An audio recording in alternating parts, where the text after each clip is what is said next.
Ladies and gentlemen, you are watching yet another episode of Lima Shenanigans of 1977. It's Monday night, and you know what that means. It's time for Raw Event Center, where all the report is coming from Monday Night Raw. But this time around, Raw is now being aired on Netflix. And here is your host of the show, who man who always is unpredictable as the superstars of the WWE, Eric M. Lima. Thank you very much, Mr. Announcer, sir. Well, hello there, everyone. Welcome to yet another episode of Eric Lima Shenanigans in 1977, episode 2036. Before we get going, I want to apologize if you guys saw the Raw live reaction with Brandon Martin, Jordy Scow, William Braun, and myself. I want to apologize for being a little upset and angry. My computer kind of, I don't know what happened. It was like, and it was like, oh, we have to restart up the computer again. And it took a while for me to get everything back up and running, and but all that's I did apologize on the live stream though, and yeah, sometimes if you're not in the mood for insults and all that because nothing's working out well. Yeah, me and technology sometimes it's like Eric Lima versus the World Part 6,000 or 6,500, 6,000, 7,000, 8,000. It gets crazy, and I've been through too much of that already. About time I was like, stop fighting a war you can't win, just relax. But anyways, it's back up and running, the computer is, and no big deal. Maybe they'll be shutting it down for the rest of the night anyways, because after this video, I will upload it, and then it'll be it for the night for me. I'm going to get up early for work tomorrow once again. We're going to talk about what happened on Monday Night Raw, though. That's what we need to do. And Sami Zayn comes out to address the Charlotte, North Carolina crowd, and Kevin Owens. He said, and he's thinking about getting it. He wants a match against Kevin Owens at,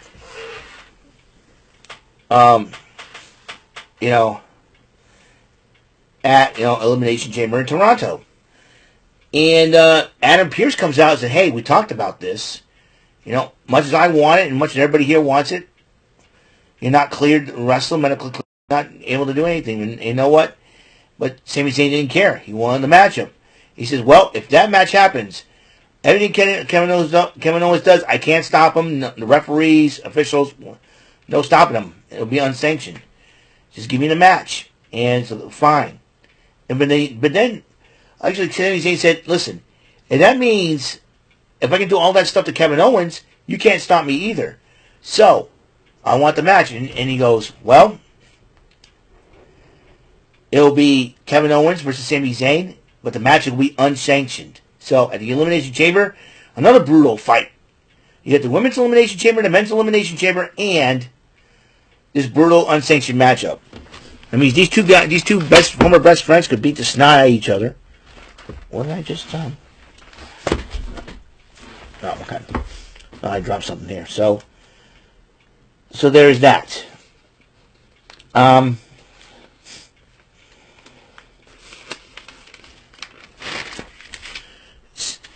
So the Judgment Day's hanging out at the clubhouse, and Liv tells Dom to take care of his business, and then Raquel says, "I'll take care of my business," and Finn Balor says, "I'll take care of my business," and so there's that.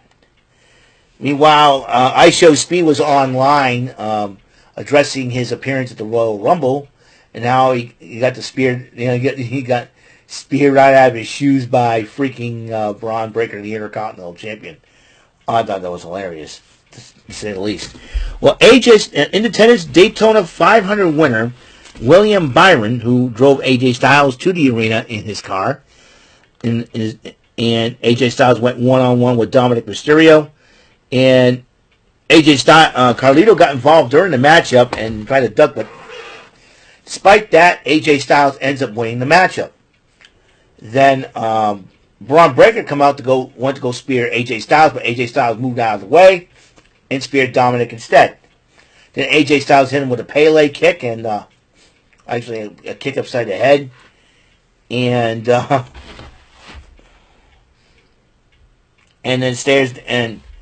then Braun Breaker's out of the ring and stares him down. He was trying to get the Intercontinental title, but Braun Breaker snatches before he. But I would not be surprised if Dominic Mysterio gets involved in this situation because, hey, you speared me. So who knows? We'll see what happens in that matchup. The Creed brothers and Ivy Nile were talking about last week, and Ivy Nile says, hey, you didn't win the match. We promised Master Gable we walk out with gold by the time he comes back, and guess what? We have not done it yet, and I'm going to try to take care of that tonight. As she challenges Dakota Kai in the number one contenders match for the women's Intercontinental title, currently held by Lyra Valkyria. And Nio decides to talk some smack to Dakota Kai. Says, you know what? I'm getting my shot. I'll see you out there. In attendance, rugby player Aaron Woods, who's an American rugby playing legend, and the women's Intercontinental champion Lyra Valkyria to scout out this number one contenders match. Dakota Kai and Ivy. Now, this was a heck of a match. It could have gone either way, but Dakota Kai ended up winning that matchup. And then Gunther went through the crowd like Jey Uso, addressing the crowd and about Jey Uso. And Gunther's like, he's very upset that the fans like Jey Uso more than him and all that. And then Gunther asked Pat McAfee if Jey Uso can beat him. And Pat McAfee says, yeah, he can. And then Michael Cole's like, that's not the right answer that he wanted. And then before Gunther decided to get into it with McAfee, Jey Uso comes out, brawls with Gunther, but officials, referees, and security break it up. Captain Kelly interviewed Liv Morgan and Raquel Rodriguez, and they were addressing Bianca Belair and Naomi. Also, Raquel Rodriguez said that she'll beat Roxanne Perez tonight. Calls her a little pipsqueak. I wouldn't do that. So then, Brad Thomas, who's a retired member of the Armed Forces, and Laura and Brittany from Love is Blind. So the reality series called Love is Blind. And Penta went one-on-one with Pete Dunne. This was a heck of a matchup. It was between the British Strong Style, and you got the Lucha Strong Style of Penta.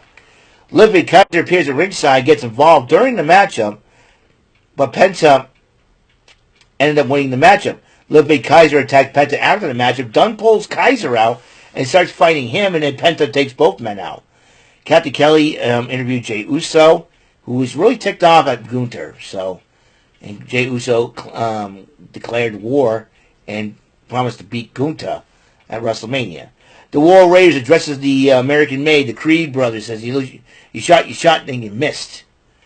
It's time for someone else to get a shot. And then the final women's Elimination Chamber qualifier match, Raquel Rodriguez against Roxanne Perez. And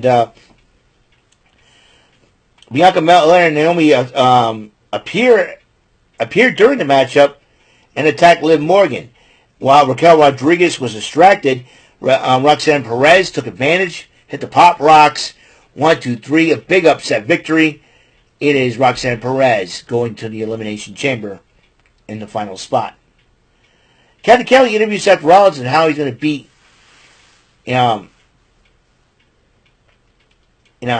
he's going to beat, Finn Balor and wear something like he shot and killed Elmo, and then after Rollins walks out, here comes Karrion Kross and Scarlett addressing all that Kross has done to the superstars, like with the New Day, Sami Zayn, and Kevin Owens, Jey Uso, Gunther. You got, and now Seth Rollins. I don't know what's going on through Karrion Kross's mind. He's a strange one indeed.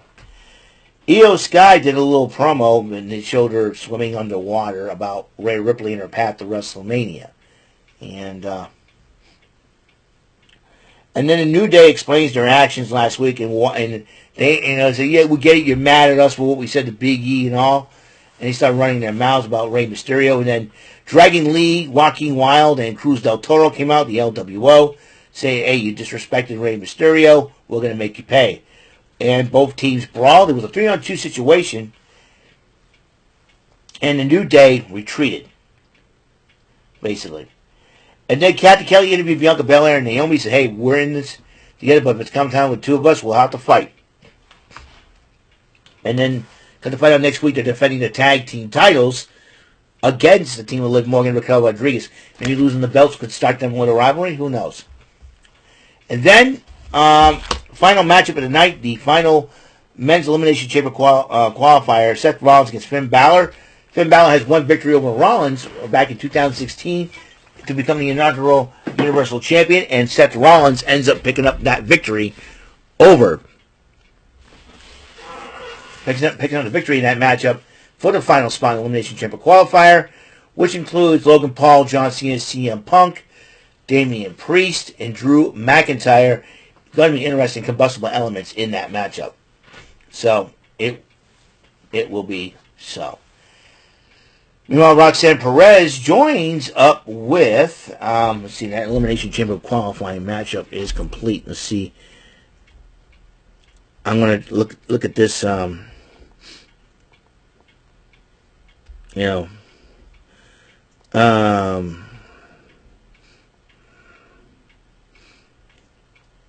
let's see.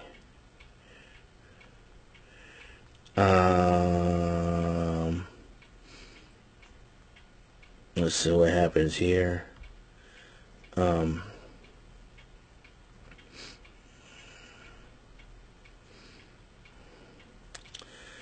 me a second here. Give me a second.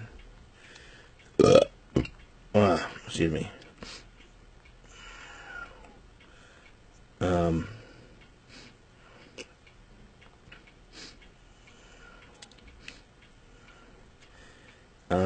Let's see.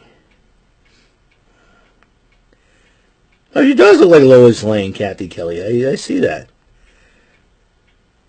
And let's see what's what they did. DG. Let's see. All right, let me go to WWE.com for just a second here. All right, so we know the men's. So John Cena, CM Punk, Logan Paul, Drew McIntyre, Damian Priest, and Seth Rollins will be in it. And let's see.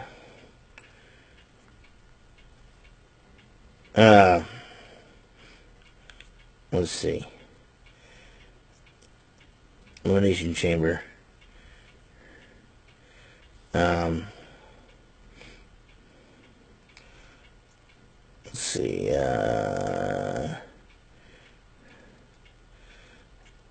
Let's see. It'll be Bianca Belair, Naomi, Roxanne Perez, Liv Morgan, and there were other two spots in there, and I forget. Was Bailey and shoot.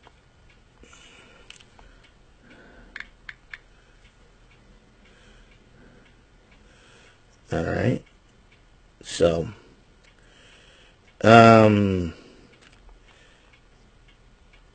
let's see. Let's see.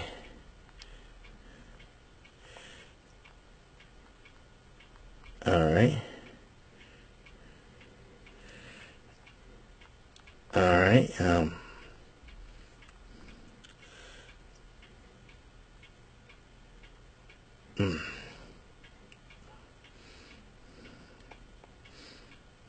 right.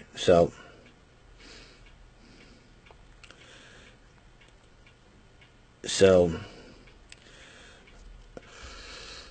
give me a second here.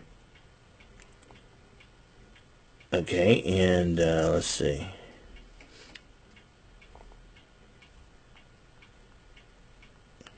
All right, eliminate. Okay, it's Bianca Belair. Okay, it is Bianca Belair, Naomi, Liv Morgan, Bailey, Alexa Bliss, and Roxanne Perez. We know Roxanne's going to go after Bailey. There's no doubt about it.